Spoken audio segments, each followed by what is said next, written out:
the international webinar, and the topic of webinar is clinical pharmacy. What is the scope of clinical pharmacy? What is clinical pharmacist, and what are the different roles of clinical pharmacist?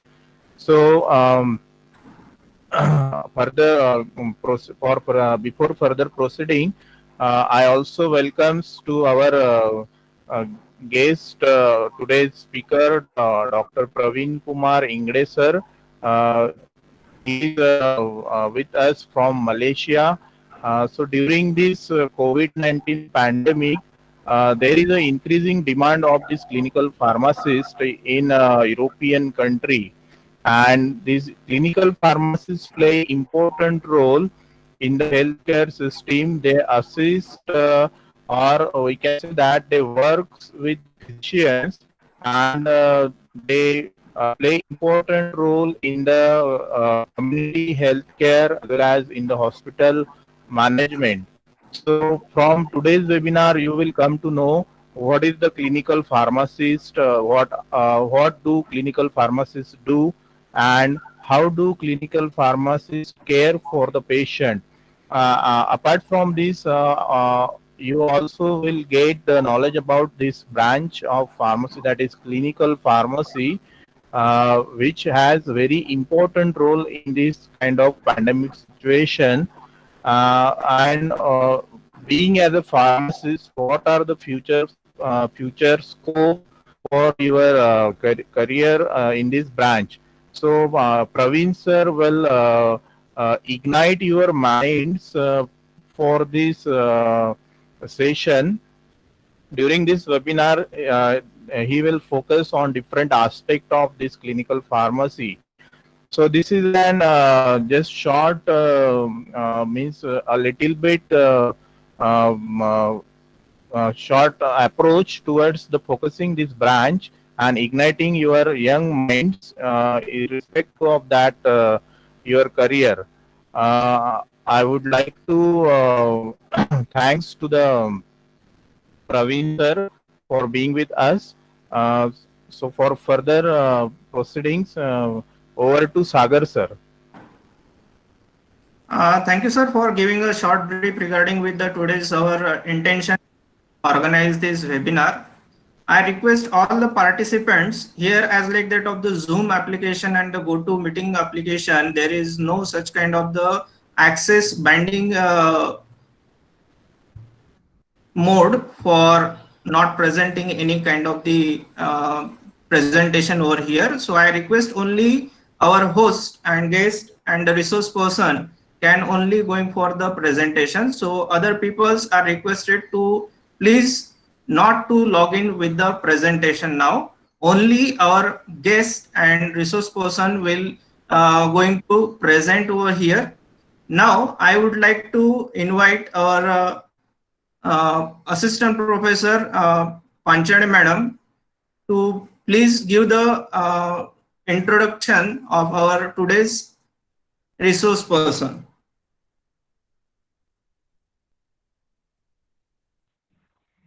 Yes. Good evening to all. Myself, Professor Ushali Panchale from Dr. Rajendra GODE Institute of Pharmacy, AMRAVATI. I feel very glad and privileged to introduce our today's guest, Dr. Pravinkumar Ingde sir, who is currently working as a senior lecturer in Department of Pharmacy Practice, School of Pharmacy at International Medical University, Kuala Lumpur, Malaysia. He serves as an editor-in-chief of Journal of Pharmaceutical Research and Clinical Practice, which is published under a well-known publisher, Wolters Kluwer, since 2011. He holds the 14 years of teaching experience and published more than 50 research, review, short papers in national and international journals and guided many undergraduate and postgraduate students. He has served as advisor for the 6th International Postgraduate Conference on Pharmaceutical Sciences 2018 held at International Medical University, Kuala Lumpur, Malaysia. He is actively involved in designing, developing, curricular mapping, and content delivery of a newly launched Master in Pharmacy Practice, which is a postgraduate course with clinical research specialization.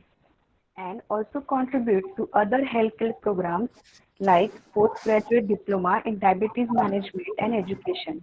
Apart from teaching and administration, he is also involved in developing teaching tools, teaching and coordinating other academic activities like blended learning, case-based learning, problem-based learning, computer-aided learning, objective structural clinical examination, skill development, dispensing practical, professional skill development, pharmaceutical care plans, workshops, and tutorials, e-learning, e-forums, activities, free classes, etc. He has also contributed his service to community, being an international medical university care home leader for one of the handicapped and disabled children community homes. So today, sir is with us to guide us about clinical pharmacy and pharmaceutical care and future opportunity for clinical pharmacists. So I request our honorable guest to share his explicit knowledge with us and guide us. So over to you, sir. Thank you, madam. Now I would like to Pravinkumar Ingre sir to start today's session. Over to you, sir.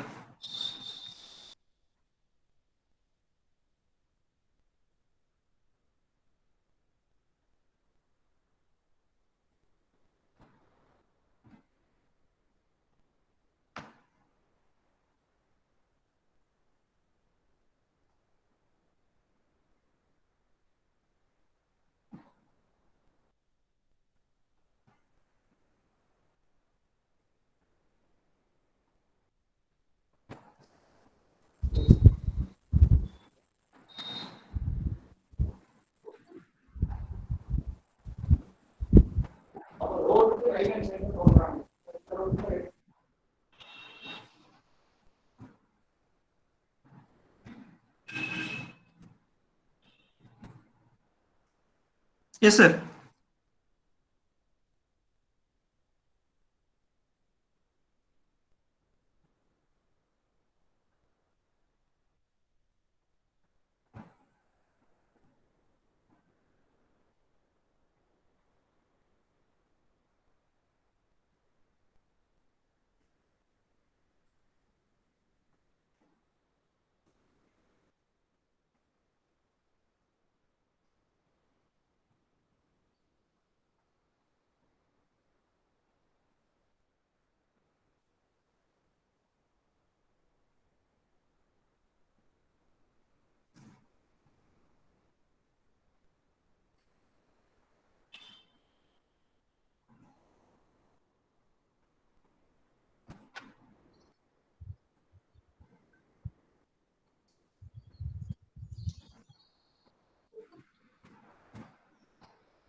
Okay, first of all, thank you, Panchale madam, for giving my introduction to all audience, and then just now I will start my presentation.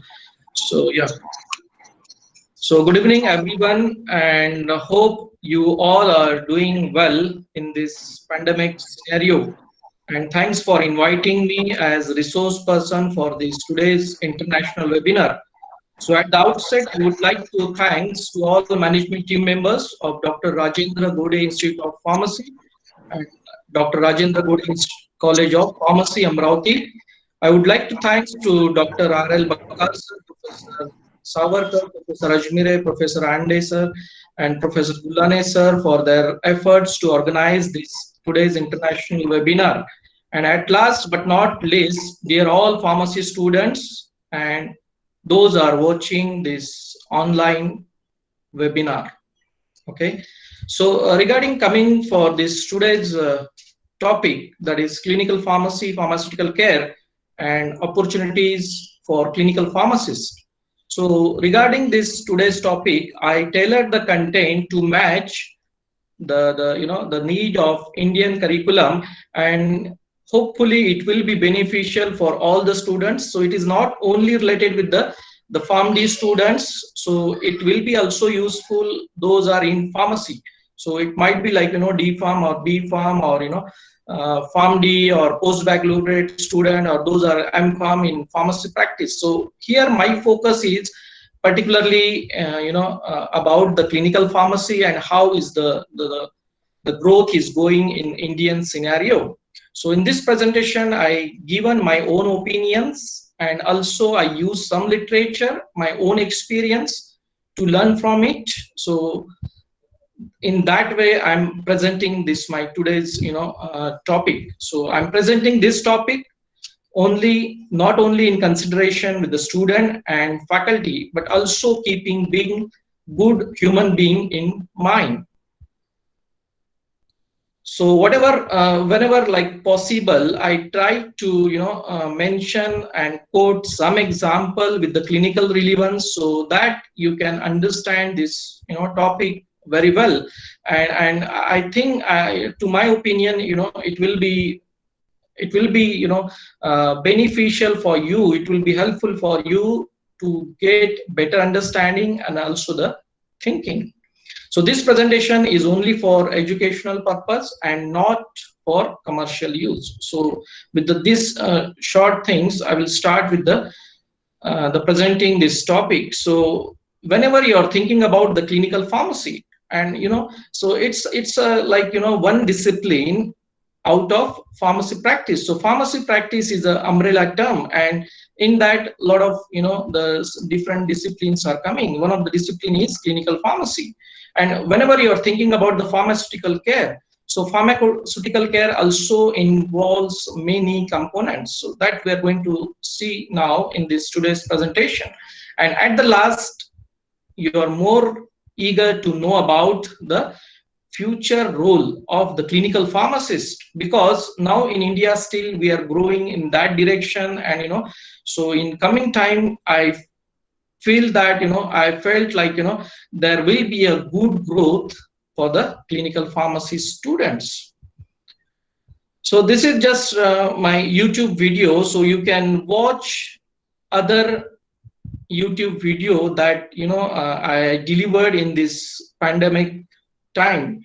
So in this scenario, in this situation, I delivered some of the topic earlier, relates with the patient safety and also the importance of self-reflection in the development, in your own development. So just you can scan this QR code, and you can later on you can go through these all videos. So to my opinion, it will be helpful for you in some sort.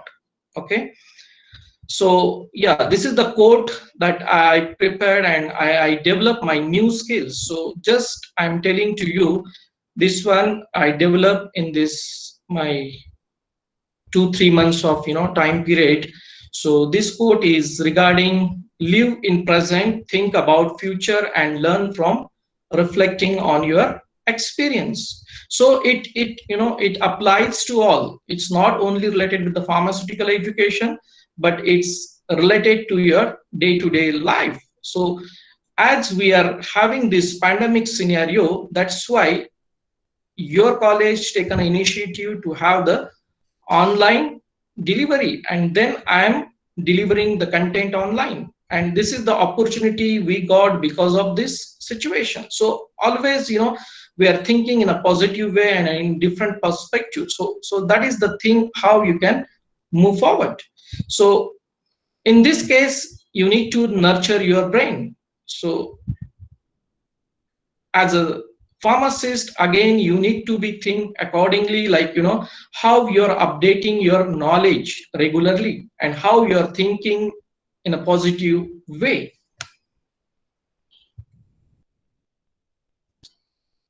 So just we'll move forward to the content of today's topic. So first of all, I want to just ignite your the critical thinking. I just want to brainstorm you before starting this session. So that's why my presentation, my style of presentation is somewhat different. So I'm not usually taking as usual what we're getting information from the lecturers or something like that. So I believe in simplified teaching, as well as also I believe in the content should be very proper and the student can understand, it's very easily. It's not like difficult task I'm presenting always. So that's why the background is very important, to know the root cause of the problem. And that's why I given here the background, then introduction, then the pharmacy practice, and what are the different disciplines of pharmacy practice. One of them is the clinical pharmacy. So everything we cannot cover from the pharmacy practice, but here we are mainly focusing on the clinical pharmacy. And then pharmaceutical care, what is the research perspective. So earlier I talked with your lecturer, and then I just gather some information, and then I realized, okay, this research perspective also, it's important to all of you if you are thinking about your research in coming time. So that might be, B.Pharm or M.Pharm or, any other research. So these are the basic thing you need to keep in your mind while designing your research. That might be also PhD, your thesis. Okay. And then again, the next point is future opportunities for clinical pharmacists. So it's a wide range. You can start thinking from India, and then, you can go abroad to have good job. And that is the, opportunity we'll discuss today for the clinical pharmacist. And then at the last, what message I want to deliver to all of you. So hope this today's session will enhance your knowledge in some aspect, and you will think about the pharmacy profession in a positive way. So what is the background? So actually, I want to start with the knowledge. So this is a just type of, brainstorm to all the students. So everybody just think about how much knowledge you grab from your time duration. So you might be in first year, you might be in your M.Pharm, you might be doing the PhD. So it relevance to all. So I'm not talking about those are in first year. So it's about all. So it's about lecturer also, and it's about me also. It's not like limited to anyone. So knowledge. So actually knowledge you can build up in day-to-day life. So it's not about just you are, reading some books, referring some textbook, referring some references book, and just you're appearing for the exam. So it's not all about that.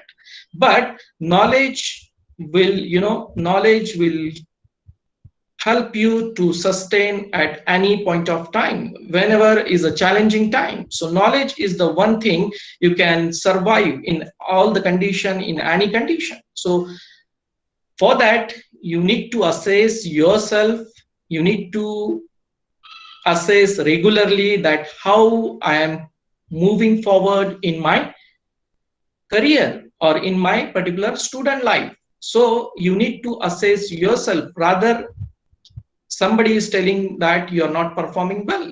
So as a student, you need to build up, you need to have a proper knowledge, and later we will discuss how it should be evidence-based as it's coming to the pharmacy student. So once you have the knowledge, ultimately you will get confidence. So ultimately, if you have the confidence, you may have a good communication skill, interpersonal skill. So that will also helpful in your job. As you see, many particularly, the job, they need a basic skill is to have the proper communication skill and interpersonal skill. So rather I can say every job needs that. So you should have the proper communication skill as well as interpersonal skill. So there should not be anybody to monitor you. So that is meaning of interpersonal. So you need to, take your own lead, and you need to proceed in that situation. So that means the interpersonal skill. So here you can see the photo. It's not all about the dispensing the medication. The pharmacist role is beyond that. So if you are thinking about your, the conventional time and, traditional time, now the role of pharmacist is, changed a lot. And also Pharmacy Council of India and, other, governing bodies, they took an initiative to change it, many dimensions. So like in that way, the self-directed learning, so that initiative also they're expecting from all of us. So as the PCI is taking some initiatives, and also at the same time as a student, as a lecturer, as an institute, as a management body, everyone, so they need initiation from our side. And once if it is coming with the student, they should have a self-directed learning. So as why there is a self-directed learning, so the initiation should start from the student. So that is the meaning of self-directed learning. So everything you cannot get in 1 hour lecture, so you need to be study out of the lecture hall, or your practical. So whenever it comes to the practical skill, only the practicals can enhance that. But when it comes with the knowledge, then the self-directed learning, the reading habit, and also reading some the journals articles, or that might be your reference book, that might be your textbook, or maybe the lecture notes that given by your lecturer. So that the self-directed learning, and also out of box you need to think to learn something new. As like many examples of drug like ranitidine and gefloxacin and all other drugs, they got banned from the market, most of the market, pharmaceutical market. So in that scenario, you need to be evidence based. So you should know what's going on in the current market and how you can develop your skills. So before that, you need to know what particular skills you're lacking and what particular skills your particular job is in need. So whenever if you're thinking about any job, you need to see what are the skills I need to acquire for doing a better performance in any organization, in any institute.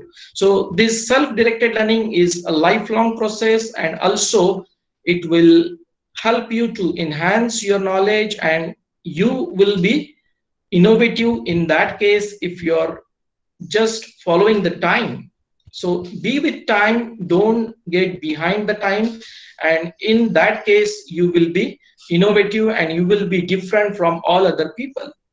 So lifelong learning, that is again one of the aspect of self-directed learning. So lifelong learning is also one of the aspect that will help you to build your knowledge and do something else new than what other people are doing in a conventional way. So experiential learning, so having experience is not only the thing. So if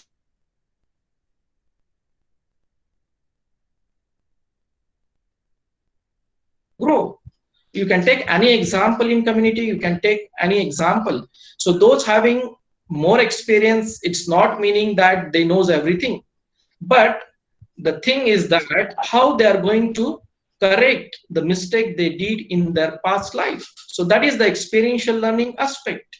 So whatever the things you're doing mistakes in your past, you need to learn from that, and then you need to get lesson from it, and after that you can apply, and then you can proceed further in your career. Developing skills, so I'm talking about here the new skills. So whatever the skills are you lacking, so you need to update that. It might be related with the the application. You might be heard about some artificial intelligence. So in that case you need to be very particular about your skills, and then we'll see later on how this AI, that is artificial intelligence, will impact the pharmaceutical market. Again, next to that is a self-reflection. So you need to reflect on yourself to know what are the mistakes you did in your past and how you can improve on that. And by that way, you should be innovative and you should stand, different from all others. So what you are doing, it's not here, but what you are doing is more matter. Again, by having the intervention, so you need to see what are the innovations you are doing, and by that way you can do some intervention, and by doing the intervention you can succeed in that particular program, or might be your career, or might be it applies to all scenarios. So intervention is also very important. So in this case you need a brain exercise. So what do you mean by brain exercise? All of us, we know that we need to go to the gym, and we need to have our physical health. So by doing the physical health, we are having some particular exercise, but this is all about the brain exercise. So you need to learn the new skills, also you need to teach to the others the new skills. So by that way, how you can do it, your brain exercise. So coming for the introduction, so pharmacy practice. So pharmacy practice mainly is a discipline of pharmacy, and also includes mainly 3 types of pharmacy in it. The first one is a hospital pharmacy, clinical pharmacy, community pharmacy. So this is just a basic thing. I don't want to go in much detail. Just I want to discuss in short, what do you mean by pharmacy practice? So here I given the specific word, and that matters here a lot. Like, the pharmacy practice. Just a minute.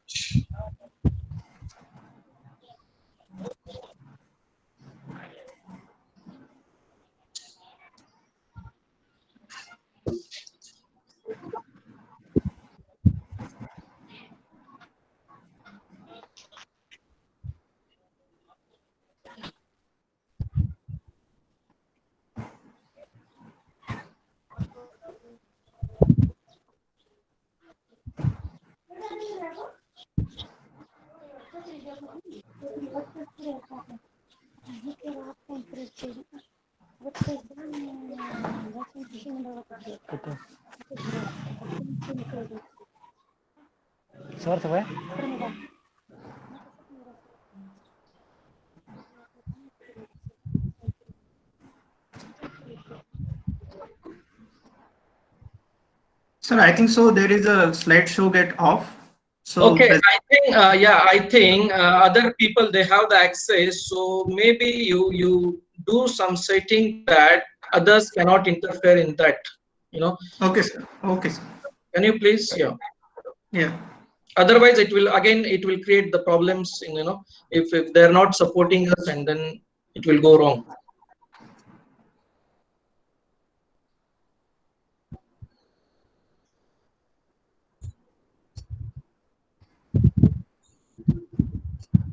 Yes, sir. You can start now presenting. So where I stop, I don't know actually. Where I stop just now, or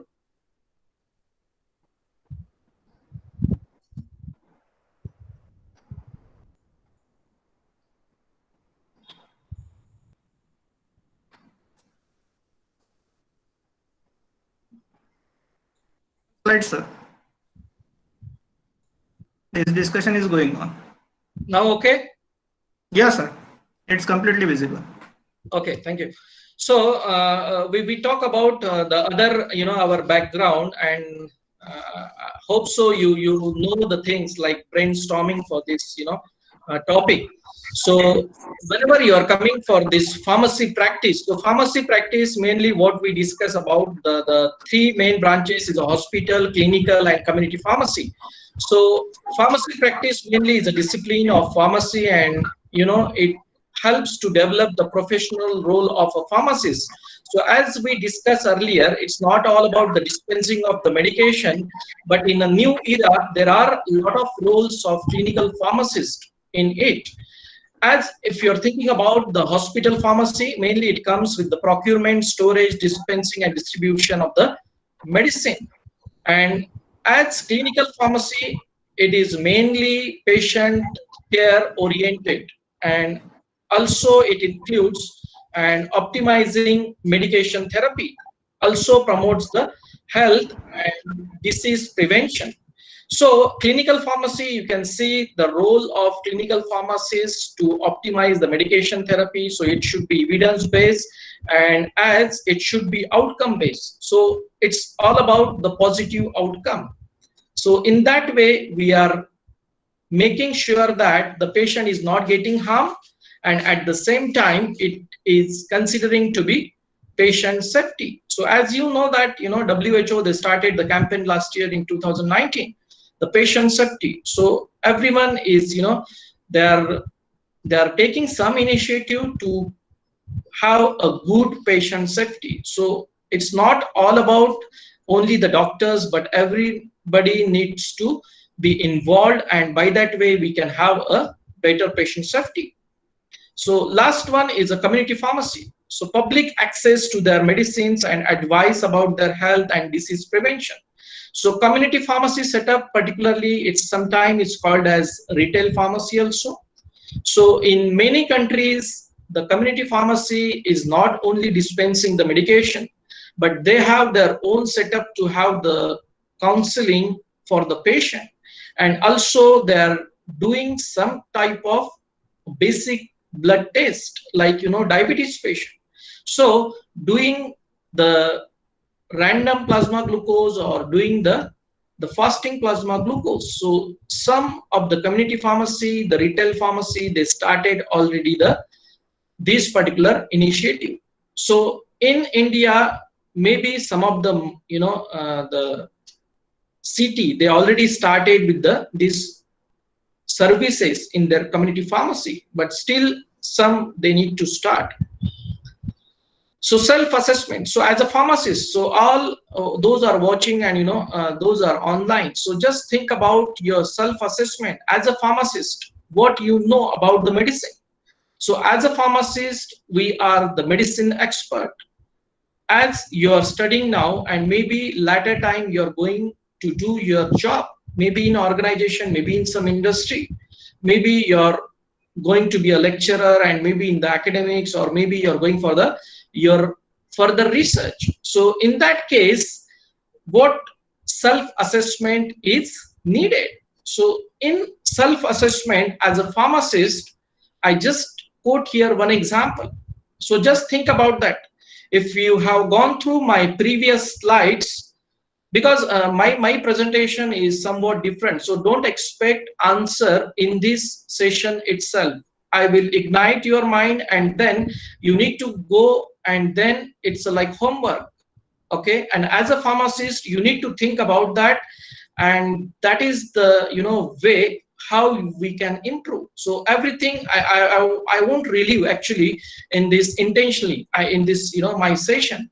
So if you have gone through the earlier slides, you can see the first slide is having these all the tablets and capsules, and some are white, some are very colorful. So my question is here, why the different colors of tablets having the different colors?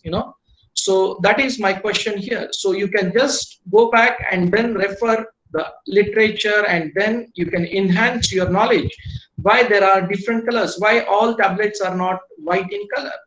Okay, so this is just homework for you.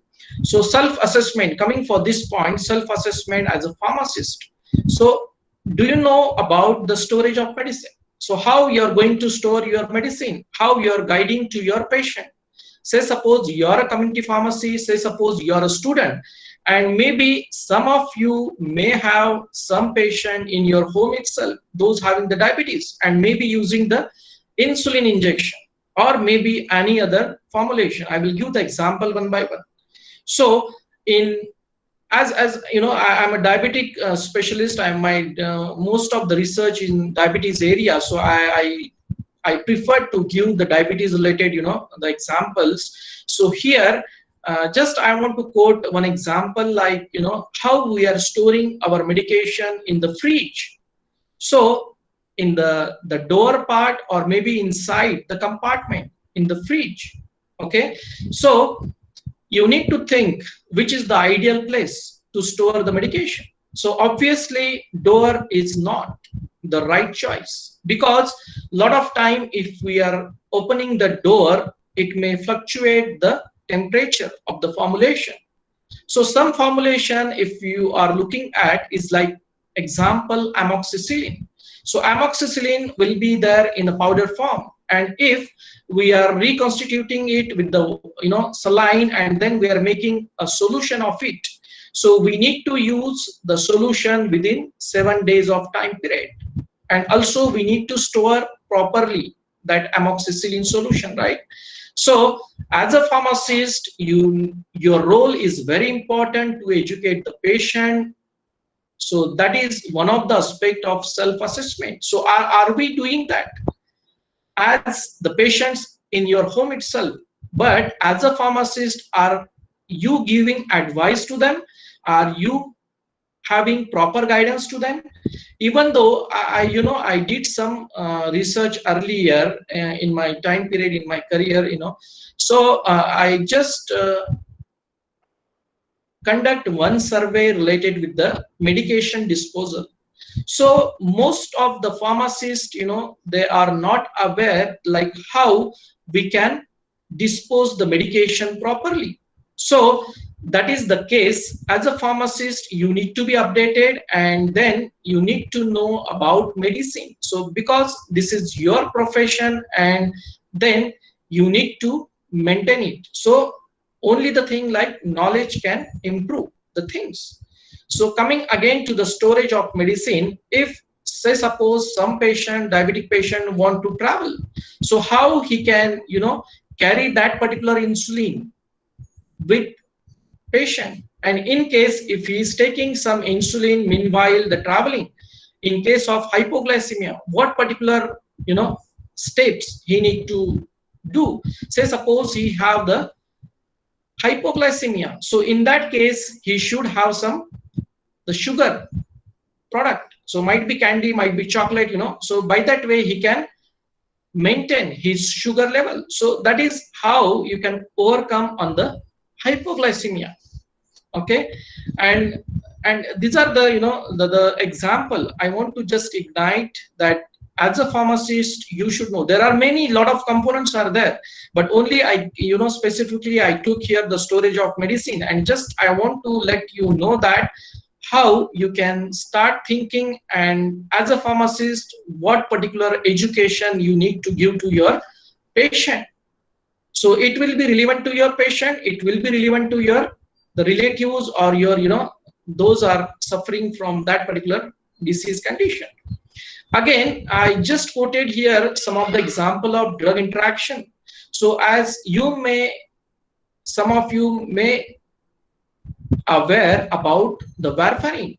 So warfarin is the drug having many drug interaction. So if you are going through the literature, over 500 medications they have the interaction with warfarin. So warfarin mainly increase or potentiate the risk of bleeding. So example is aspirin here. So if the patient is taking warfarin along with aspirin, there will be a greater or potentiation of the risk of bleeding. And at the same time, you need to monitor the INR level of the patient in case if there is a bleeding or chances of bleeding. So there are certain parameters you need to monitor if the patient is taking warfarin, having some concomitant medication like aspirin. So some of you might be aware about aspirin, or there are many brands, or the generic also available for the Ecosprin or and many other generic brands. So in that scenario, the patient might be taking aspirin to prevent the further complications of cardiovascular system.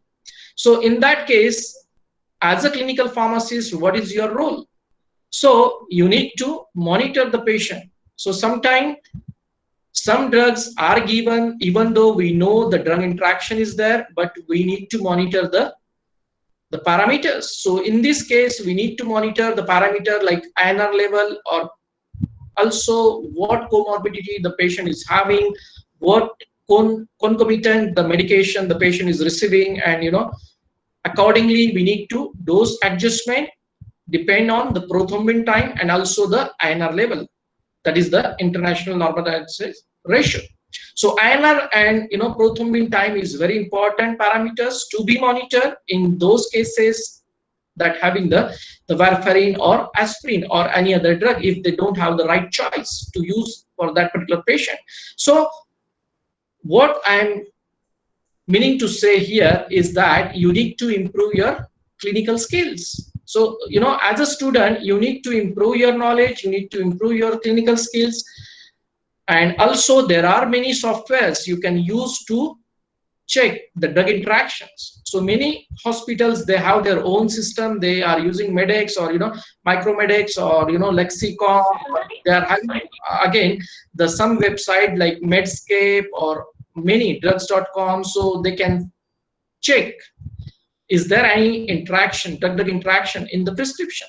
So don't think that pharmacist's role is only to dispense the medication, but it's all about the awareness and also the patient involvement. So you need to communicate to all healthcare professionals accordingly if you are screening the prescription, and then if you observe any error in that. So you might be heard about the medication error. So that is one of the example of screening. So medication error might be, it's a dose related or, the drug related or, like a look-alike effect or sound-alike effect. So there are many reasons about medication error. Coming to the next example is atorvastatin. Why I have quoted this example? You can see a lot of people, those having the hyperlipidemia, the lipid level is increased, the triglyceride level or LDL level, okay? Or those patients, the cardiovascular complications, those have this, atorvastatin is a common and very popular drug all over the world. So in that case, there are drug-drug interaction, there are drug-food interaction also. So in this scenario, we are discussing about drug-drug interaction, but for your knowledge, or you might be know about, atorvastatin is also having the interaction with grapefruit juice. So if somebody is taking the grapefruits, they should not take the atorvastatin. So that, particularly create a problem, create a hurdles while taking atorvastatin and grapefruit juice at the same time. So here atorvastatin and cyclosporine. So mainly atorvastatin, this having the problem due to this CYP3A4, that is a cytochrome P450, right, enzyme that mainly occurs in intestine and also the liver, right? So some drugs are inhibitors, some drugs are inducer. So if there is a inhibitors are there, then there will be a potential risk of myopathy. So already the myopathy and rhabdomyolysis. So it's a potential risk if we are using atorvastatin and cyclosporine all together. So it's better to avoid this combination that may cause liver damage, that may have the rhabdomyolysis risk, and also may lead to the kidney damage, and in some severe cases may even death. So as the patient is receiving this combination, getting some, ultimately the death he won't, or the patient won't get in 1 day time period. So ultimately it's a cycle, it takes time. So before that, there are certain signs and symptoms like nausea, vomiting and fever, and so this type of symptom and muscle weakness, the tiredness, fatigue. So all these problems you need to monitor whether if the patient is taking this combination and having the problems. So in that case, you need to report it, you need to monitor it, and by that way we can have a better patient safety. So it's evidence-based medicine. So what is the evidence-based? So rather giving the atorvastatin or cyclosporine to the patient, you can have the better alternative. So suggest a better alternative to the physician, and by that way how you can improve as a clinical pharmacist. So obviously the basic thing is to screen the prescription, to have the proper knowledge, to to detect the drug interaction, adverse drug reaction in the prescription, and by that way you can have the proper communication with the doctor, and that gives you the confidence to talk with doctor or physician. Again, another example is metformin and iodinated contrast. So what is the iodinated contrast agent? So mainly it is used as a radiographic dye. So as we are doing some brain scanning, okay, so brain scanning will be all the brain structure, the vasculature will be more visible if we are using this iodinated contrast agent. So metformin, I have given here the example of metformin. Metformin is also a gold standard in diabetes patient and also used by many diabetic patients.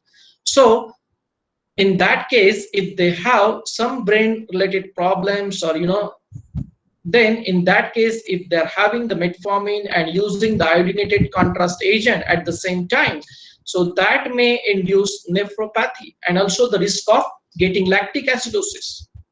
So this is the way how you can check all the patient past medical history as well as past medication history, so that you know better which particular treatment regimen is required for that particular patient, right? So other drug interactions may have, like the risk of hypoglycemia, like the insulin or sulfonylureas like glimepiride, glyburide. So if you're taking along with metformin, so it's not a severe type of the reactions may occur, the adverse effect may occur sometime. It is light, but if it is severe, then ultimately you need to reduce or adjust the dose of metformin or insulin. So metformin may have the interaction with the insulin or other insulin secretagogue molecules, like the secondary one like sulfonylureas, the glimepiride and glyburide. So in that case, you need to monitor the patient for the hypoglycemia risk. Again, like carbonic anhydrase inhibitor, like example I remember is acetozolamide, right? So it may increases the risk of lactic acidosis. So you need to be very careful while using this acetazolamide and also the metformin together. So in that way, how you can have a better patient safety. So these are potentially fatal. The first one, the iodinated contrast agent. So this is potentially fatal, and you need to be very careful while using this type of drugs. This is the last example I want to quote here, is a paracetamol. So paracetamol, as you know, that is having a broad therapeutic index. So you might be heard about the narrow therapeutic index, and having the drugs with the margin of safety is large. So what is the meaning of that?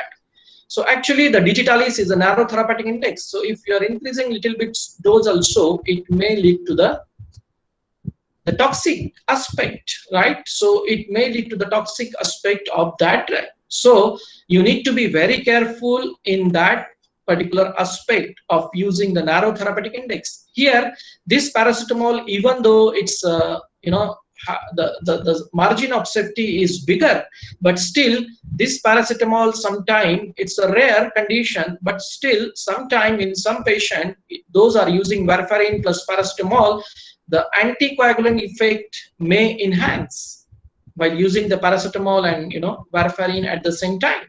Also, you may know about other coumarins. So coumarins is an anticoagulant class that also may have the prolonged effect due to the paracetamol on using the coumarin at the one point of time. So obviously the patient may have the risk of getting bleeding in that case.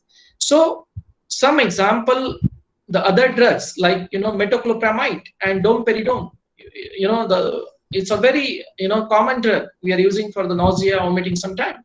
So increase absorption with the metoclopramide and the domperidone. So sometimes the paracetamol may increase the risk.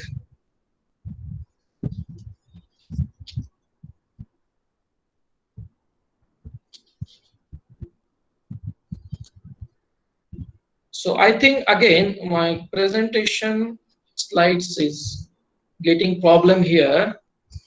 So let me try.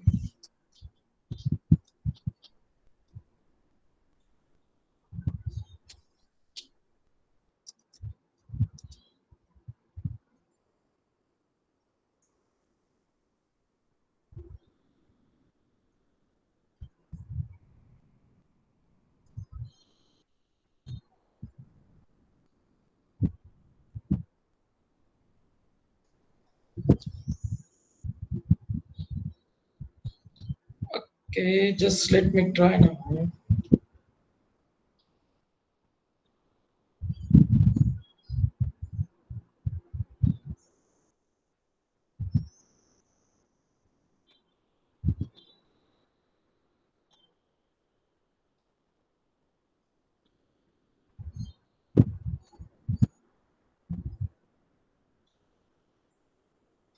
Okay, so as I given the example here, the last example is paracetamol, and you can see here the World Patient Safety Day, right? So as I mentioned earlier, the World Patient Safety Day is, the WHO, they took the initiative and they started in last year. So it's almost like it's going to be 1 year now, because they started in 17 September 2019, and then they marketed in such a way that every healthcare professionals, they can participate in patient safety aspect. Just going to the next slide. So these are the resource material, right? So these are the resource material you can use for the updating your knowledge. So once you are considering with the Indian perspective, is that ICMR. So most of us, we are following the ICMR. If you are considering with the the recent pandemic, the coronavirus, COVID-19, right? So ICMR, they came up with the different combination of the antivirals and what are those antiviral we can use in those conditions, particularly in the coronavirus pandemic. So everyone is using different types of resource material to enhance their knowledge and then be up to date with the today's time. So there are many others like WHO, World Health Organization. They are having a lot of information regarding the many disease condition. You even know the statistics of the disease condition in the many countries. Again, there is a Center for Disease Control and Prevention. Okay, so here also you can get a lot of guidelines, a lot of rationale of using the medication, and again, US FDA, the Food Drug Administration, and also the clinical practice guidelines. Some country like Malaysia, we are using here the clinical practice guidelines with some of the disease condition, like for diabetes here in the Ministry of Health, they have their own clinical practice guidelines, and they're following what particular the medication should use by the patient, or how there should be a rationale to prescribe the medication. Okay, so coming to the pharmaceutical care, so this all about what we discuss is background and introduction and what particular knowledge the clinical pharmacist should have. This is very important, whatever we discuss up to this point. So now coming to this pharmaceutical care. Pharmaceutical care, as I told you earlier, it's a broad aspect, and that includes many things like outcome-oriented pharmacy practice. It is patient-oriented, so we need to think a lot of things about the patient-centered, even though it's like, giving some psychological support to the patient and also to the family members. So it's not all about only for the patient, but also it is related with the family members. So how it goes? So example is palliative care. So palliative care, again, it is coming under the pharmaceutical care. Palliative care mainly in the chronic conditions, like those having the cancer, and also some pancreatic cancer, or any other different types of chronic illness. So in that case, the psychological help and the support is very important to the patient as well as to the family members. So pharmaceutical care, it's outcome oriented pharmacy practice, it's patient centered, and pharmacists need to work with all other healthcare providers along with the patient, sometimes along with the family members, and by that way they can promote the health and prevent the disease condition, and at the same time they need to assess, monitor, initiate, and modify the medication use. As we discussed earlier, the example of warfarin as well as the other drugs, those are having the interaction like aspirin. So in that case, you need to monitor of what? You need to monitor the INR level of the patient. Otherwise, the patient may have the bleeding, the more bleeding, and patient sometimes die, So even though you don't know the drug interaction and patient is dying accordingly.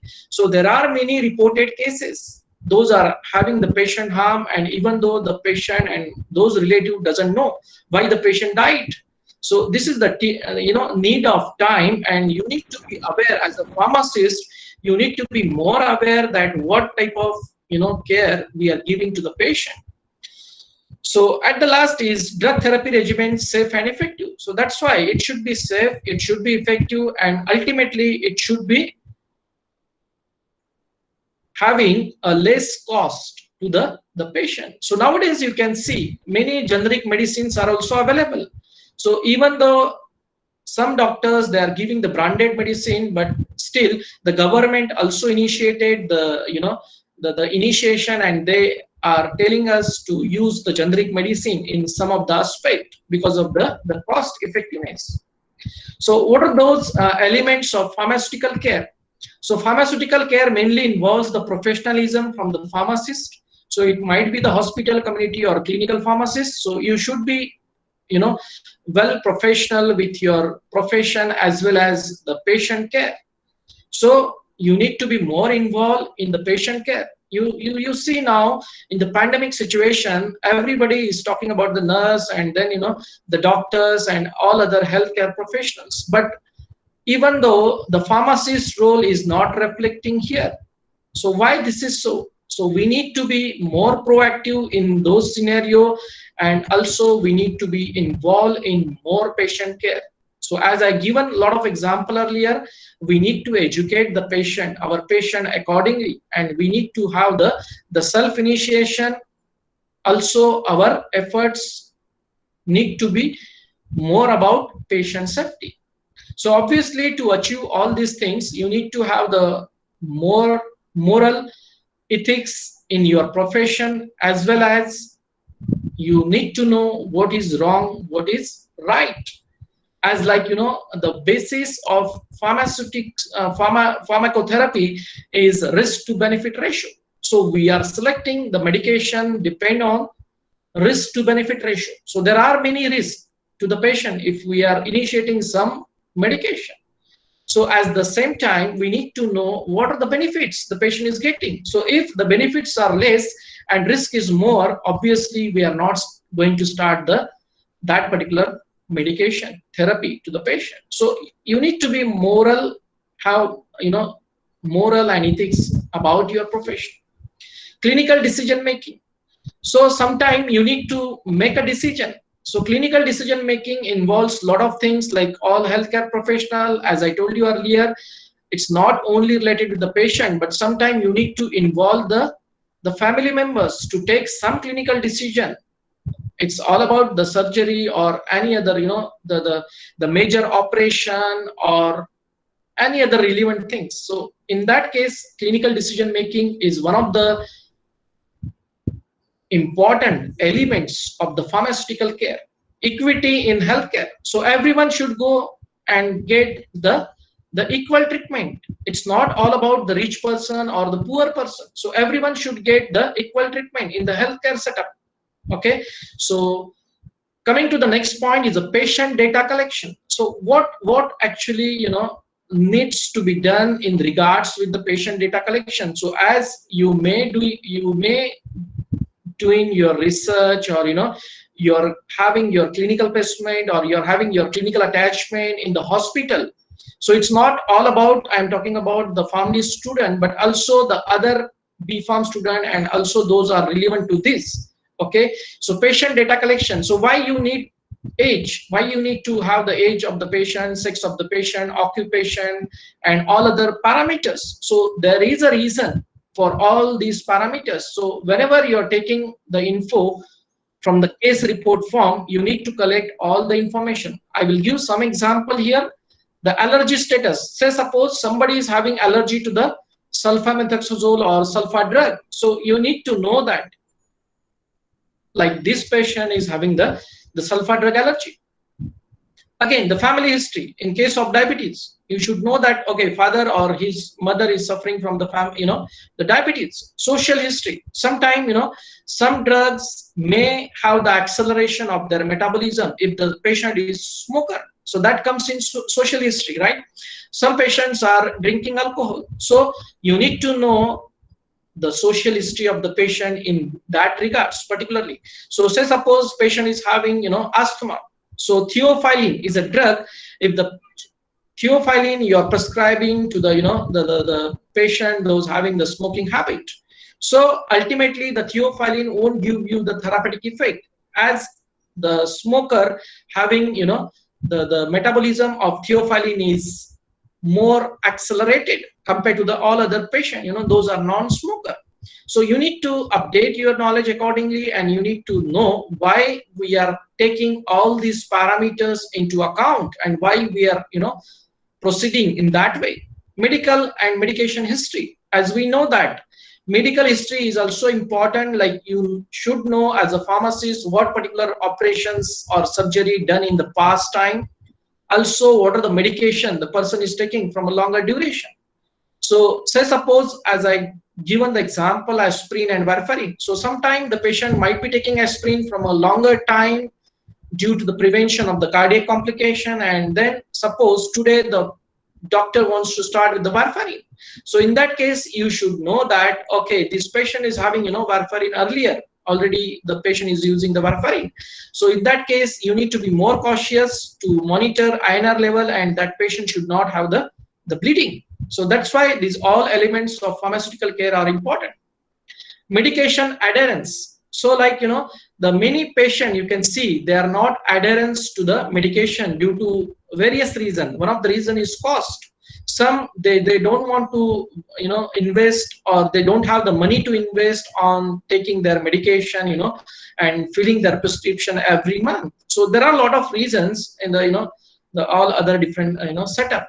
So medication adherence affect accordingly because of a lot of reasons. And what is the ideal way then? Generic medicine. So that is the ideal way of using the generic medicine to lower the cost if they are using earlier the branded medicine. Medication compliance. So what is the medication compliance? So how the medication adherence and medication compliance is differing from each other. So medication compliance is like, sometimes the patient is having the fear of side effect. I want to quote here the one example, like, those are having the tuberculosis and taking, rifampicin. So rifampicin may cause sometime, the coloration will be pink and, red in few patients. I think like some patient, they have this, pink coloration or red coloration for their urine or feces even, or sweat or saliva or tears. So this particular drug having the, the metabolites are red in color. So actually this drug will appear in their tears, saliva or sweat, and sometimes the patient will get fear because of this side effect. And as a pharmacist, if you're telling them, if you're getting this type of symptoms, don't have the fear, because these symptoms are harmless. So it won't create harm in many patients. So sometime it might be very rare. It's a very rare, it leads to complication. So due to having red coloration or the pink coloration to the patient urine, so sometimes they are getting fear and they are not compliance with the medication. So ultimately what will happen? So in that tuberculosis patient, the patient will have the multi-drug resistance tuberculosis. So obviously the patient will get the resistance to the all other anti-tubercular drugs, and by that way the patient sometime may die because of developing a resistance. So that is the case. How we can educate the patient. So these are the risk factor. We need to tell the patient accordingly that, okay, if you are not taking this medication, what is going to be happen? So in tuberculosis, the patient may have multi-drug resistance tuberculosis, and that may lead to the death sometime even. So next point is development of drug therapy plan. So accordingly, you need to think all the factors, and also according to the the patient need, you need to develop a plan. So that is the role of clinical pharmacist. So are we doing that in our Indian setup? So that is a big question again. Okay, so this is the the future need, and we need to proceed in that way. If we are not proceeding in that way, we are not moving forward, again it will be trouble for all of us, and then it will be, we are restricting the growth of the clinical pharmacist in that aspect. So as a pharmacist, you need to give the information to the patient about their medicine. Why the medicine? Why they are taking this type of medicines? What are the importance of that medicine, and what are the risk factors? So if there is any risk to that patient, they need to contact to the physician in what case particularly, right? So you need to give that particular knowledge to the patient, and in that way the patient involvement is also very helpful and useful if they knows their medication properly, and if they are getting some adverse effect, they can monitor and they can report to the physician or the pharmacist. So for this all, we need to have the intervention, and then we need to modify the therapeutic plan accordingly while thinking about all the parameters. You might be heard about the new concept is coming now. It's not a new, but it's there for quite some time ago now. It's a personalized medication. So now the many pharma industry company, they are working on the personalized medication. So in that way you need to be very updated, like what's going on in the market, and then you should know the things, right, regarding the personalized medication. So these are the other elements of pharmaceutical care, like patient safety. So no harm to the patient, and the harm might be lead because of the many medication error. Sometimes the dose written by the physician is wrong, or sometimes the dispensing medication to the wrong patient, okay, and also sometimes the dispensing wrong medication to the same patient, whatever the patient, right? So in that case you need to be more safer in a patient safety. Evidence-based medicine, as we discussed earlier, evidence-based medicine. So you need to refer the literature, the current literature, the recent literature, and by that way you can select appropriate drug regimen for the patient. And by that way, how we can improve the quality of life of the patient by having the proper pharmaceutical care plan, and also achieving a positive outcome-based treatment approach. So these are all the elements of pharmaceutical care. Coming to the research perspective, so those are doing research in the BPharm, or the other programs like MPharm, or the other like PhD also, even you can think about. So basics of clinical study. So if you want to do any clinical study, and if you are planning to have any research study, what you need to think about whenever you are planning for the clinical study particularly. So you need to have the ethical committee, right? So ethics committee, the institutional review board, or we can say the institutional ethics committee.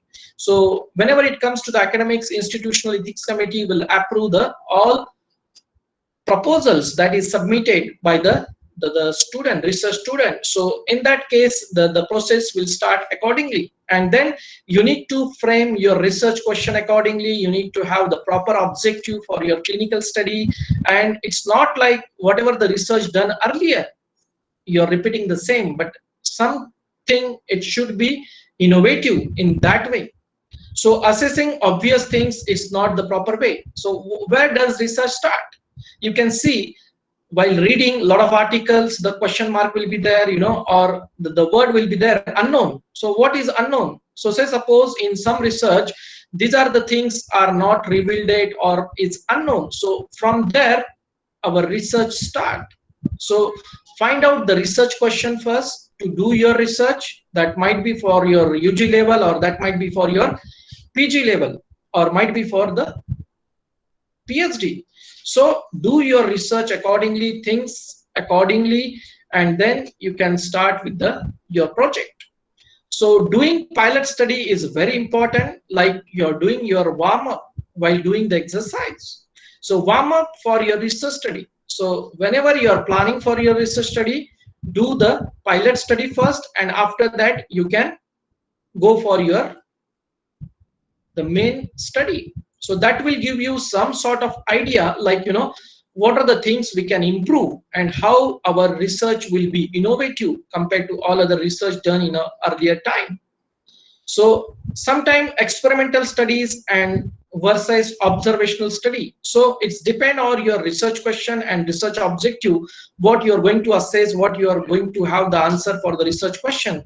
So in that way you need to design your study by the experimental or the observational way. Another thing is like systematic reviews. So there are many systematic review, even though the students are doing the for PhD, there are systematic reviews. So actually the research question should be framed in that way, so that you will get some evidence about your research question. So that is very important whenever you are doing with your systematic reviews. And it includes many things like pharmacoeconomics, pharmacoepidemiology, evidence-based medicine, or drug utilization evaluation, drug utilization review, and so many, the meta-analysis and cohort study, and lot of things are there actually. Coming to the very important aspect is artificial intelligence or the machine learning. Some of you might be know this terminology, artificial intelligence. Nowadays you can see many pharma companies, they are working on the artificial intelligence. So this is the computer science. So this is mainly about generating the code that the computer knows the coding, right? So it's all about your adaptability, and also how you're improving your new skills in your profession, in your pharmacy profession. So you need to give command accordingly to the computer. It's basically, it's what I can explain here is a type of tool, so it's a type of tool. You can have a major database in one system, and by that way you just give the command and get the result from the system. For example, I will just quote here one example is like, you want to have the data of the diabetes patient, the cancer patient, how many worldwide they affected due to this type of cancer. So this is a system, you will just give the command and get appropriate answer. So it's a big pool of data, and whatever the question you have, you will get the answer of that, and from that you can learn what is the need of current time, because there are many rare disease condition, even though till date we don't have the medicine for it. So that is the importance of artificial intelligence, that whatever the question you have in your mind, you will get answer for it. Social media based research. Nowadays you can see how the research is proceeding by using the WhatsApp also. While using WhatsApp, many researcher, they did research, and just you can Google it, you can just have a keywords, and you can see how they are monitoring the patient with the WhatsApp group, or with the other social media, and how they are improving their research, and how they are monitoring the patient accordingly. Patient outcome based research. So again, all other factors, these are related with the outcome based research. So it should be positive patient outcome based research. So if you're thinking about all the parameters, obviously you will get the positive outcome, and that will lead to the patient outcome based research, and by that way we have the better patient safety. So now I know that most of you are mainly waiting for these opportunities. You can see passion led us here. So as you are in pharmacy profession, so some of you might be having as an option as a pharmacy, you came accordingly, you took admission accordingly, but some may have as a passion, they are doing the pharmacy profession. So passion that led you here, and then in future you have a lot of opportunities for a clinical pharmacist. Even though I told you earlier, B.Pharm also, they can have their growth in this aspect if they have the proper skills. It's not all about the PharmD student. So the basic need here is a communication skill, as well as your knowledge, and also how you are getting update in current situation, in current time. Okay, you can see here the right hand side, aim higher, fly higher. So always if you aim high, always you can fly higher. And if you have the limitation for your dreams, obviously your growth will be limited in that context. So whatever you're thinking, what is my meaning here is, whatever you're thinking, it will happen in your life. So don't restrict your dreams, see the calculative risk, and then you can think about your career. So at the same time, you need to think all other factors and just made it possible. Okay, so the first of all, whenever you are going for your any interview, so what is the first criteria? What is the first thing you need to do? You should have the proper skills, otherwise you don't crack your you're not able to crack your interview. So obviously you should have the confidence, you should have the proper communication skill, and also you need to be a good learner. If you are going for 5 interview and you are getting fail in that 5 interview, again you learn from it, whatever the mistake you did, and then you can improve. So that's how 6th job you will get, so sometime you need to think in that direction also, otherwise you will be demotivated, and you will take time to improve on that particularly. So basic thing, you need to have your knowledge, the lifelong learning habit, and the experiential learning habit and self-reflection habit, so that you can learn from your mistakes. And after that, if you have all these parameters, obviously you're going to crack your job interview, and ultimately you will get your job in near future. So think positive and be positive. So going for the job perspective, the first thing came in my mind is an entrepreneur. Might be you need to think accordingly. So plan your own. Might be your community pharmacy, might be your retail pharmacy, or your wholesale pharmacy, or maybe you're going to have one organization and just give job to all. So that is the broad way how I can think. That is the entrepreneur skill. Okay, so those are listening, they can also think about that. So entrepreneur, don't limit your dreams. Okay, so be an entrepreneur and give job to others, rather just searching the job for oneself. So if you're thinking about the job, there are many opportunity, like I will highlight here the things like coming from government sector. So government sector, a lot of people have the job opportunity in the hospital, community, clinical pharmacy.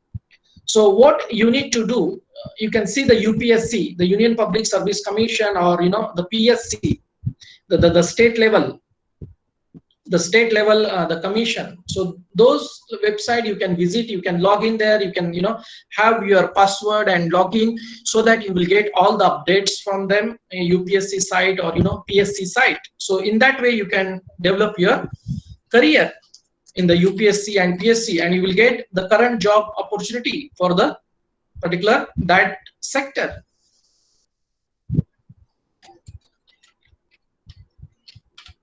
Coming to the next point is the Pharmacy Council of India.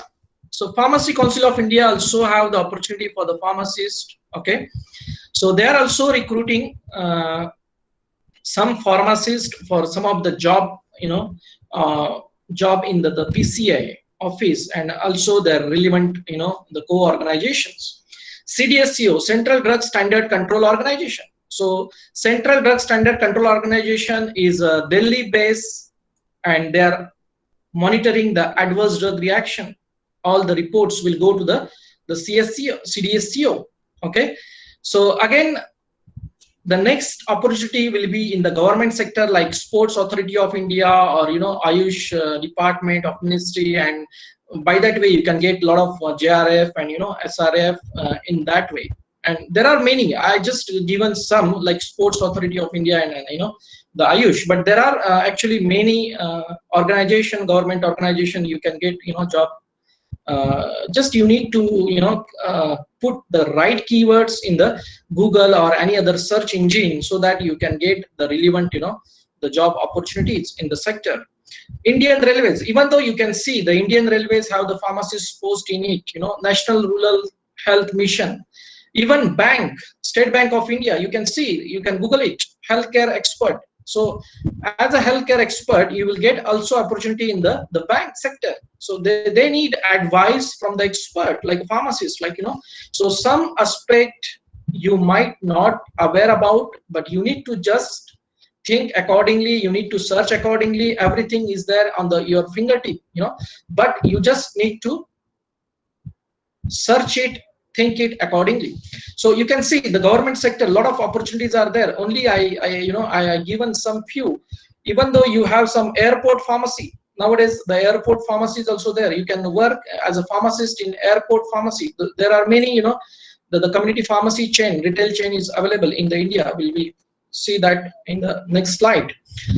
So as a hospital pharmacy, you will get job in multi-specialty hospital. As a community pharmacy, you may have the hospital or the retail pharmacy or the wholesale pharmacy job.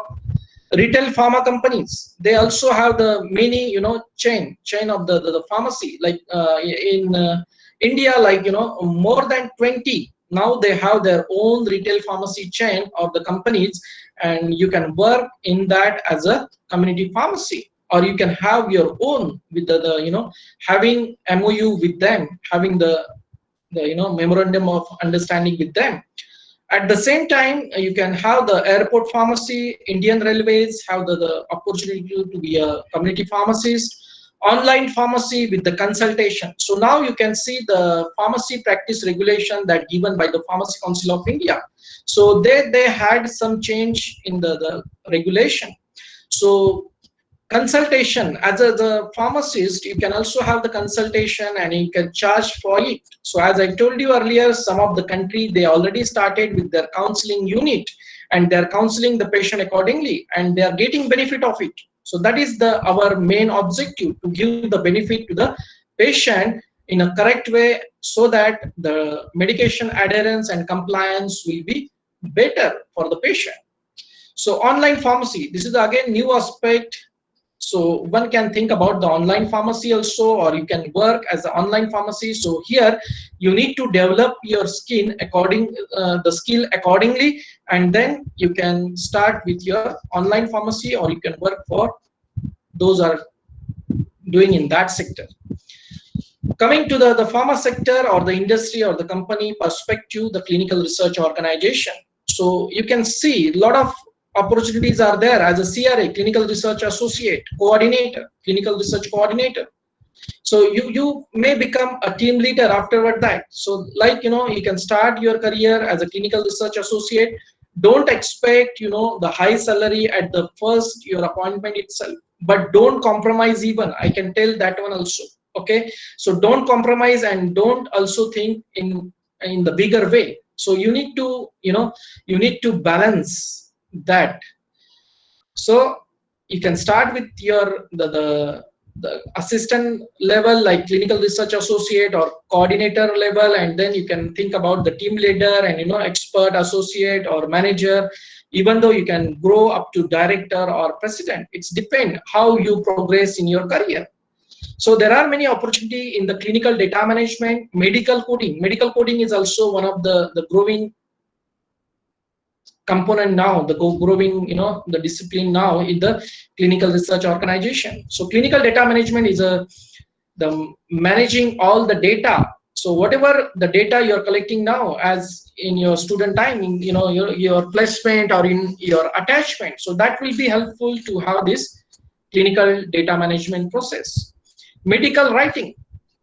Medical writing is also a good profession. For that, you should have the proper skills of writing. So build up your skill accordingly. Try to present something to the conference, or online, or do it accordingly, so that the medical writing position, you can think about that. So for medical writing, you need to develop your skill accordingly. And for the medical writing, always you need to think in writing something. So that might be your self-reflection writing, or mainly related with the medicine. So what is the changes going on, the evidence-based changes, and accordingly you need to think to have the proper growth in this particular sector. So if you are really interested for the medical writing, you need to think about all the skills you need to develop.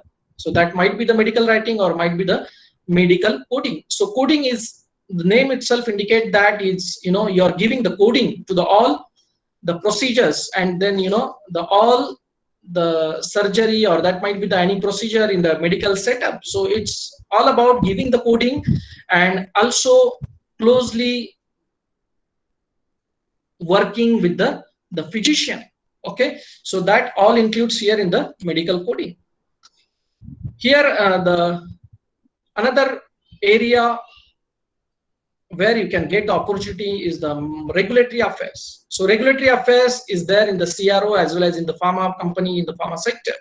So regulatory affairs also you can think about, and then for this you need to have some proper skills like knowing the guidelines, the ICH-GCP guidelines whenever it comes to the clinical research area, and also the Schedule Y. So might be you heard about these all things in your curriculum, but maybe you need to go further beyond that and develop your skills accordingly. Pharmacovigilance, the monitoring of ADR. So it might be at the hospital setup, or might be at the company setup or organization setup. So you may become a clinical research associate first in this pharmacovigilance, and then you can grow further after that. PKPD study, the pharmacokinetic and pharmacodynamic studies. Even though you can think about going in this area also, if you are really interested in the pharmacokinetic and pharmacodynamic studies. Artificial intelligence, as I told you earlier, artificial intelligence and machine learning. So this sector is growing now in the preclinical as well as in clinical research. So artificial intelligence is a computer-based program, and then you just need to give the different the command, and by that way you will get all the information, relevant information, whatever the information you want from the system.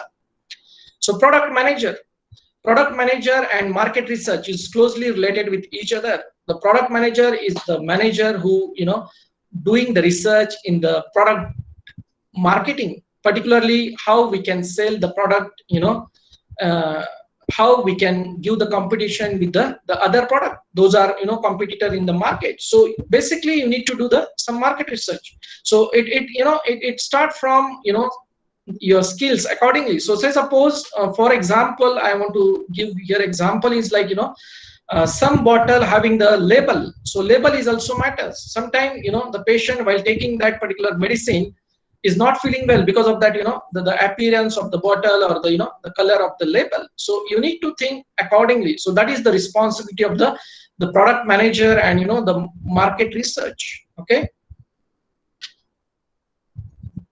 So again, I think the PPT is not visible. Just I will do the setting once again.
So I think now you're able to see my screen, right?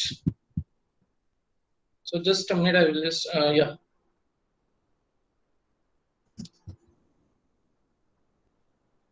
So these are the opportunities we discussed already, the product manager and market research, right? So coming to the next, the opportunity is academic, right? So academic and research institute. So in academic and research institute also, you can have your, the future. So how you can have your future in the academics, like you can opt for your higher studies, or you can become a lecturer, and then in that way how you can deliver, how you can grow in that aspect.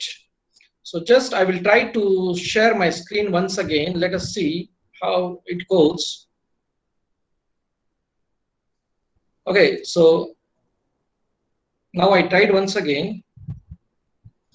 Okay, in academic and research institutes. So as I told you earlier before, like, you can have the JRF on, SRF, and then you can go for your higher studies, and maybe you can become a lecturer first, and then you can grow accordingly in your academic career. So in academic career also, you can think about the integrative and collaborative research. Okay, so it's not about the pharmacy, but also you can collaborate with the medical staff, or any other healthcare professionals, so that you will get a good result of your research. So that is the way how you can think about. So jobs in abroad. So what particular jobs those are waiting for you in abroad? So in pharma industry, including CROs, what we discussed earlier is like, we have a lot of opportunities in abroad also, but also you need to think about what are their requirement, what particular skills you need to adopt, and also you need to think about what are their regulations. So say suppose you want to be a hospital or community pharmacy, so it's not an easy task to do that, because you need to go for certain basic tests. Say suppose you are thinking about the USA. So in USA you need to do some test first. So like American board, they have their the website, and the requirement is mentioned there. So you need to fulfill that requirement, you need to appear for their exam, and after that you can get a job opportunity in the other countries. So some countries like Canada, they are also offering the permanent residence, so there are many opportunities, but only the thing is that you need to have the proper communication skills, like the TOEFL exam. It's mainly checking your communication skill, and also there is another exam is GRE, right? So GRE is particularly the mandatory in case of your going for your higher studies. Okay, so you need to be prepared in that way. Okay, and also in abroad you will get academic job also, even so don't restrict yourself in Indian scenario, but you can think about, and then you can move forward to the next level. So the basic thing is you need to be more aware about the things that going on worldwide, and you need to be more updated. So in that way you will get a good opportunity in the abroad also. Okay, so many people were thinking like the consultancy will help or not. So sometimes consultancy, some consultant are good, but don't rely 100% on them. Okay, so if you don't know the process exactly, so my opinion is like don't believe everyone accordingly. So sometimes there might be many things are going on, and already about that, right? So think accordingly, and then you can apply for the jobs in abroad. So these are the references I use for my presentation today. Okay, so what is the last message I want to give you here is that let's contribute to the pharmacy education and research by enhancing the quality education. So with this presentation, I will make a stop. Okay, and then I will just stop sharing my content, so that Sagar sir, you can continue with your session. Yeah. Yes, very thankful to you, sir. You have given a very good knowledge regarding with the job opportunities, clinical pharmacy oriented jobs. Right now, we are going to take a one question answer session. So Yeah. I request Assistant Professor Chaitanya Gulhane sir to please take the questions from the audience, the participants, regarding with the today's session and convey it to Dr. Pravinkumar English, sir. Over to you, Chaitanya Gullhane, sir. Thank you, sir. Yeah, thank you. Thank you, English, sir, for this wonderful session. It was very informative regarding the future opportunities for our upcoming budding pharmacists. Now, it is the time for question answer session. So those having the queries and doubts can put their queries in the chat box so that we can convey it to the Honorable Sir. Or you can interact with the Sir by making your audio on. But firstly, you have to put your query in the chat box. So one question is from Mahesh Gaikwad. Am I audible to Mahesh? Okay. So yes, sir. Chaitanya, sir, convey that question to the sir. Sir will answer that question. Okay. So the question from Mahesh was, for the clinical research associate, what should be the minimum eligibility or need some other courses? Up to you, Okay. Yeah. Okay, that's a good question. Actually, I forgot to mention that in the slides because there are many trouble in between. So I just forgot to mention that thing in my presentation. Okay. So as a CRA, the basic requirement for some of the CRO is only the B Pharm, But at the same time, as I told you earlier, there should be a proper communication skill. Can you please mute the mic for all the participants because there is echo, so that Can you please mute on the mic first? Okay, sir. Gulhane, sir, can you please unmute your? Because otherwise it's not, my voice is not audible to all of you. Yeah. Yes, sir. It's clear now. Yeah. So that is actually good question. CRA, like the many CROs, they have the only basic criteria is a B Pharm. If you have the proper skills, you have the proper communication, and then accordingly you need to do the other courses also. There are many courses available online.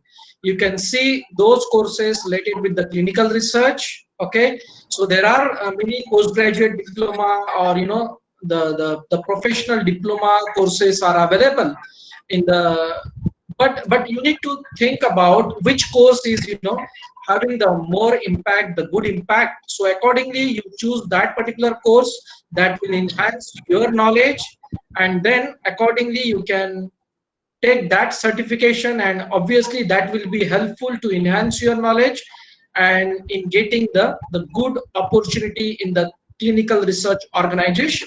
So some CRO, they will take you as a CRA, the clinical research associate or coordinator, if you have the relevant knowledge of hospital setup or having a good communication skill, or you are very updated. So basically you need to crack your interview whenever they are asking the questions to you. Understand? I think it's, hopefully you can understand the things. Okay, any other question? Sir, another question from Prajakta Kulkarni is there. So she is asking for the entrance exams for getting the government job actually. After Okay. the Yeah. Continue. Please tell me. Yes, after the B Pharm, she was asking regarding the entrance exam for the government job. Okay, after B Pharm, the government job, that's why in my presentation I told you need to log into UPSC website, and whenever it comes to the Maharashtra, it's MPSC, Maharashtra State Public Commission exam. So there you can see a lot of opportunity once they posted in their website, or once if you have the login also, login details and all of the things. So you will get the notification of the job opportunities. Accordingly, you can prepare for your entrance test. For entrance test, basically there are MCQs. So it's not like, our conventional exam, writing the essay and something like that. Some particular entrance exam, they are having MCQ. So MCQ, they will test your knowledge, So some particular exam, they have the general knowledge also. Some exam, they have the application based knowledge. So say suppose we discuss about a lot of drug interaction on all other clinical relevant things, right? So you need to be updated in that way, and having that all the knowledge, sure you will crack the exam, so that might be the exam, or the interview. So you need to prepare accordingly, and then you need to log in their particular respective website. You can see the newspaper for the details. Say suppose I give the example of CDSCO, Central Drug Standard Control Organization. They are mainly dealing with the adverse drug reaction reporting. So those are interested in pharmacovigilance. So just they can go for that. So I'm not talking about only for the PharmD student. So B.Pharm student also have the many opportunities.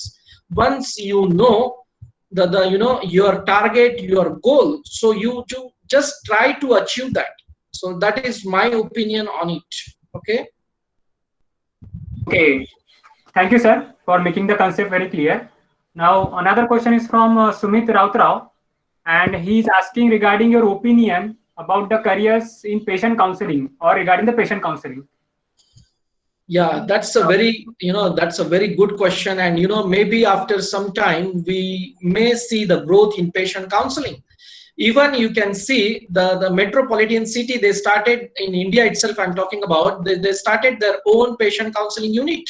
And if I told you earlier, like, for the pharmacy practice regulation made by Pharmacy Council of India, they mentioned that, for whatever the consultancy you have, the consultation with the patient, you can charge for it, right? So having your own community pharmacy and building your own patient counseling unit there, so basically you need to have passion about that, right? So if you have the passion, ultimately you can achieve it, and that is a good concept, rather I can say, and we can see the growth in that way, patient counseling. So you can counsel the patient in many aspects, like simply for example coronavirus. So we have the hand hygiene, right? So even though some patient, they doesn't know the importance of hand hygiene, the personal hygiene, and even though the social distancing, so in that way patient counseling will be helpful for those particular patient. Now you can see there are many diabetic patient. So diabetic patient, ultimately they are not more aware about the risk of hypoglycemia. Sometime they don't know how to store the medication. So if they started taking the insulin, how to preserve it? If they started, if they have the extra container of insulin, how to store it? Where to keep in the refrigerator? Even you can see most of the patient, they doesn't know actually how to use the the eye drop also. The eye drop, where to have the drop of that eye drop in the eyesight. So that is very minute things, but many people doesn't know it. The patient I'm talking about, right? So it's all about how you're educating the people, and what is the rationale behind that, and how you're improving that patient education. So patient counseling is very much important in that aspect, to educate the people and to educate them to have the proper patient safety. Okay. Yeah.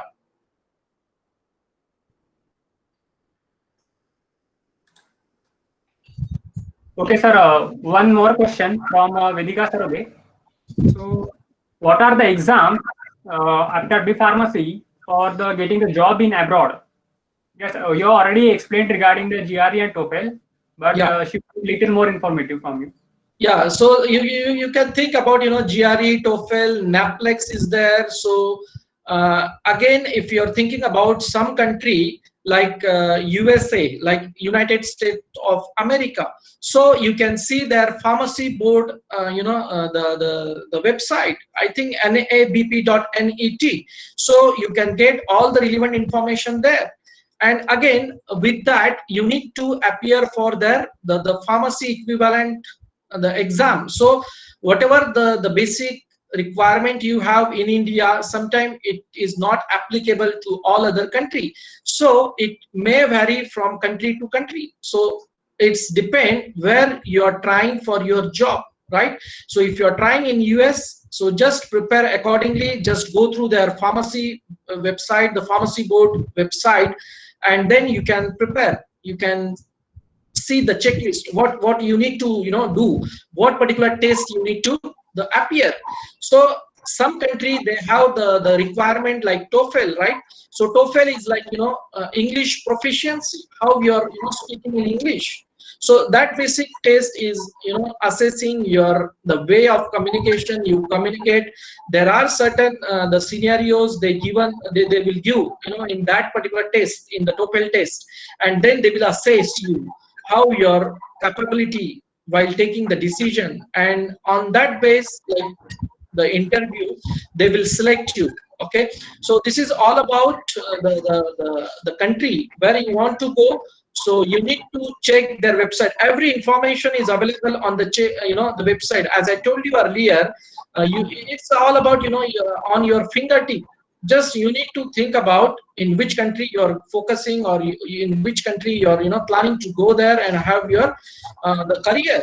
So think accordingly and search for the information.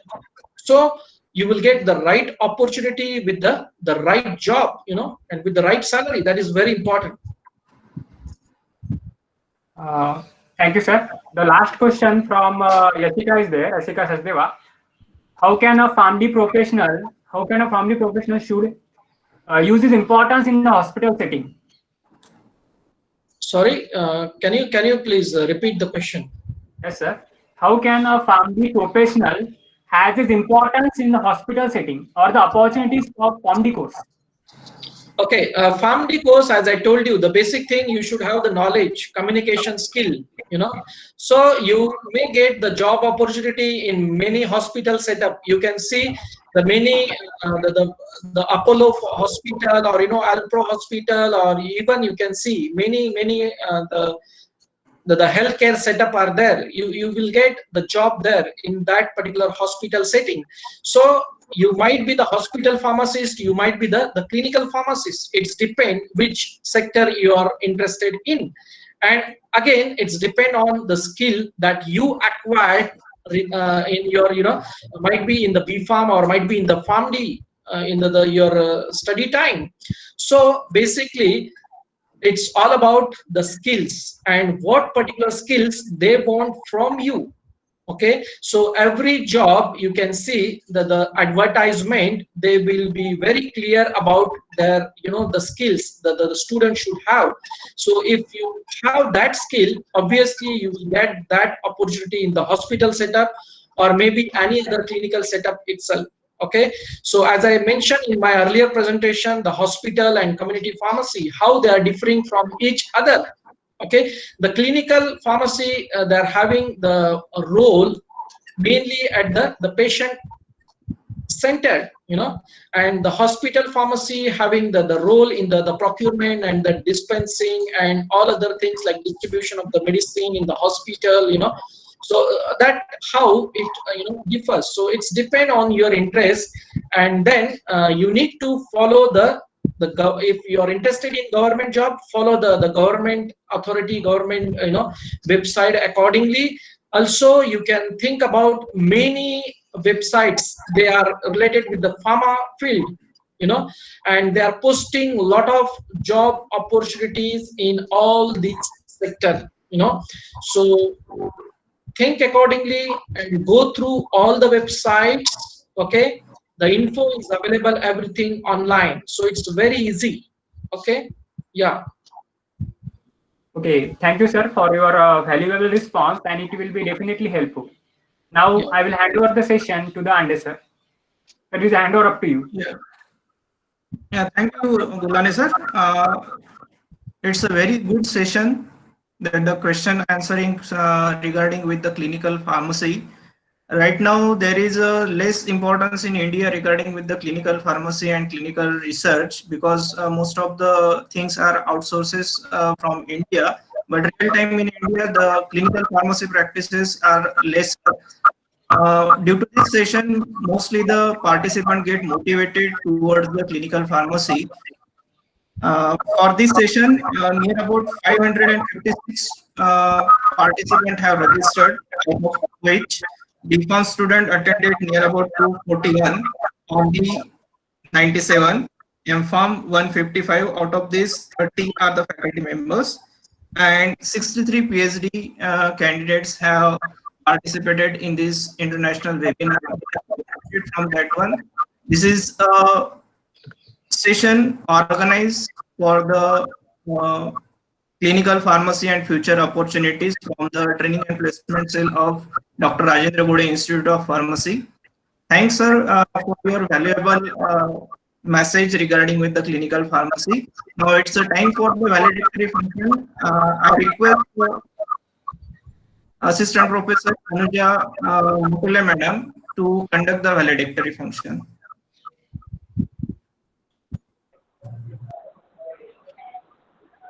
Hello, am I audible? Yeah, you're audible. Continue. Okay. I'm Ms. Anuja Santoshkumar Murture, Assistant Professor on behalf of Dr. Rajendra Gode, Institute of Pharmacy. Feel honored and privileged to get the opportunity to propose a gratitude on this occasion of international webinar. First, I would like to express my gratitude to our Honorable President, Mr. Yogendra Ji Gode, sir, for encouraging and inspiring us for this event. We are extremely thankful to Dr. I.L. Bakal, sir, Principal of Dr. Rajendra Gode Institute of Pharmacy, and Professor H.S.SAWARKAR, sir, Principal of Dr. Rajendra Gode College of Pharmacy, for unstinted support and minute-to-minute guidance to us. I take this opportunity to extend our most sincere thanks to Dr. PRAVINKUMAR, English, sir, Senior Lecturer, Editor-in-Chief, Journal of Pharmaceutical Research and Clinical Practice, Walters Kluwer, Department of Pharmacy Practice, School of Pharmacy, International Medical University, Kuala Lumpur, Malaysia, from giving us his valuable time and an enlightening presentation on clinical pharmacy and future opportunity. We appreciate having this mysterious area clarified. Your words of wisdom will definitely help us. It was really eye-opening session. Sheds light on undisclosed area to us. Thank you, sir. I extend a very hearty gratitude to honorable delegates and all assembled faculties from different colleges who blessed us with their presence and took out valuable time from their busy schedule. I must mention our deep sense of appreciation to Professor P.V. Ajmire, sir, Professor S.N. ANDE, sir, and Professor C.A. GULHANE, sir, who organized and took all efforts to make this event successful. I would like to thank all participants and students for showing their interest in this webinar. I would like to dedicate a quote for all. If time is money, then today you have spent millions for us. At last, thanks to our webinar organizing committee and faculty members for their efforts and direct and indirect support. Further session hand over to Ande, sir. Thank you. Thank you, madam, for thank you, madam, for your valedictory session concluded. It's a very good time spent over here for this session, and sir conveyed very informative ideas regarding with the clinical pharmacy, future opportunities for the clinical pharmacist and pharmaceutical cares that should be amended as per the guidelines from the different countries. And in our upcoming era, this pandemic will give the much more opportunities to the pharmacists to get participate in the clinical trials, clinical research, and related to that area. So I request all the participants to get motivated from this session that delivered by Dr. Praveen Ingre, sir, He is already engaged from last 20 years and more in a research sector and a clinical pharmacy profession regarding studies and its presentation. Thank you very much, sir, for presenting this session to us and giving your valuable words regarding clinical pharmacy. If there is any question regarding with this session, if may get asked from the participant will be conveyed to you regarding with the future communication. Thank you very much, sir. Thank you, Ande sir, for organizing this with your lot of efforts, and again special thanks to Bakal sir, Sawarkar sir, and all the team members. Okay, so because of that only we are successful to have this international webinar today. Okay, and stay safe and stay healthy. Thank you so much. Yeah. Yeah. Thank you, sir. Participants, you will get your feedback form in your WhatsApp group. So fill it and you will get the certificate as early as possible. If you are not getting that certificate within a time period, wait it up to the 72 hours. It will definitely get delivered to you. Thank you, sir. Thank you so much. See you. Yeah. Yes, see you, sir. Bye.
पहले कर लिए थे उन्होंने, सगाई होते थे खरीदी करके ला ली थी उसने, लॉकडाउन में तो इतना तो भी अच्छा हो गया, सब खरीदी करके ला ली थी बॉम्बे से उन्होंने।